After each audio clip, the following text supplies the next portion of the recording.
us, and I know how it's affected me, it's as if what happened in the past, the harm, the anxiety, the anger, the dread, is happening right now. And the brain and the body have a hard time distinguishing now from the past. And there are many ways people get wounded.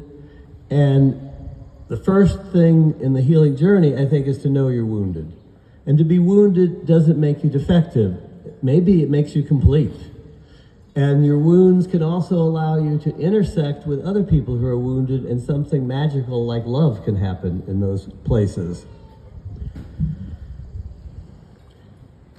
I've been a psychotherapist all my adult life, and did a lot of work with people with trauma without even knowing what to do, because nobody knew what to do. And it used to be, you might ask somebody like a Vietnam vet to go over the situations that happened, and instead of that being healing, that person would get re-traumatized as they told their story.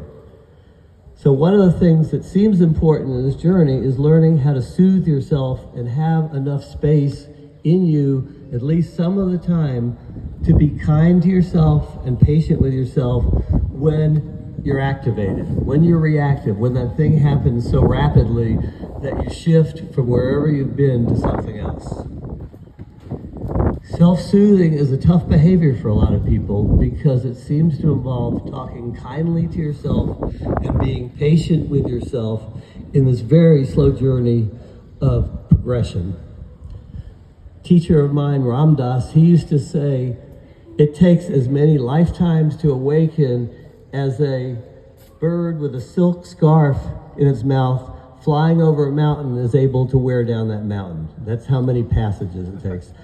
I don't really know if we live in reincarnation. I don't know what happens after we die, but I do know that being patient is one of the kindest things I can do for myself on this healing journey. Maybe take a moment and just think about ways you might need and benefit from more kindness from yourself.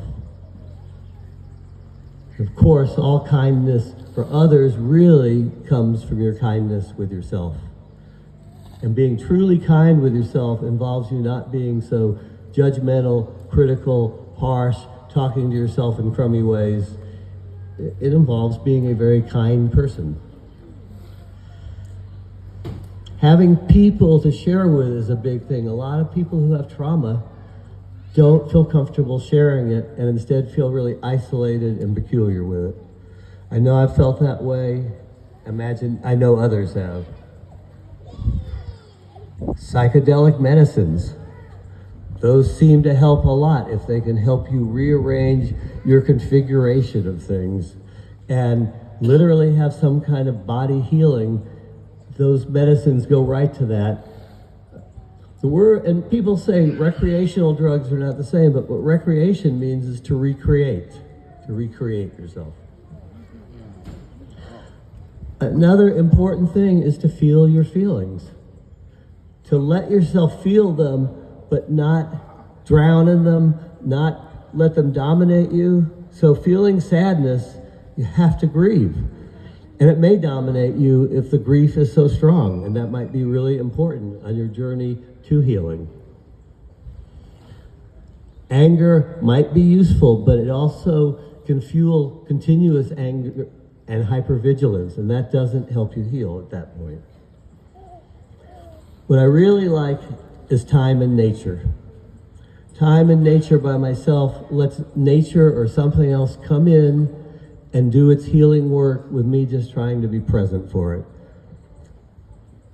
Healing forces are everywhere, and those healing forces really just need your receptivity. Please help me is something that aligns the forces that are available to help you with you. And those words, they require the humility to know you need help and to ask for it and to keep doing that and letting that help come.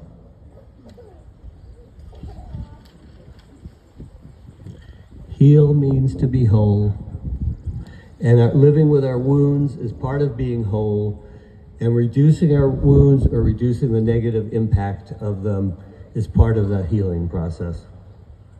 To know our wounds and to be kind to ourselves as we recognize them, is to be on the journey of wholeness. And I wish everybody wholeness. Thank you.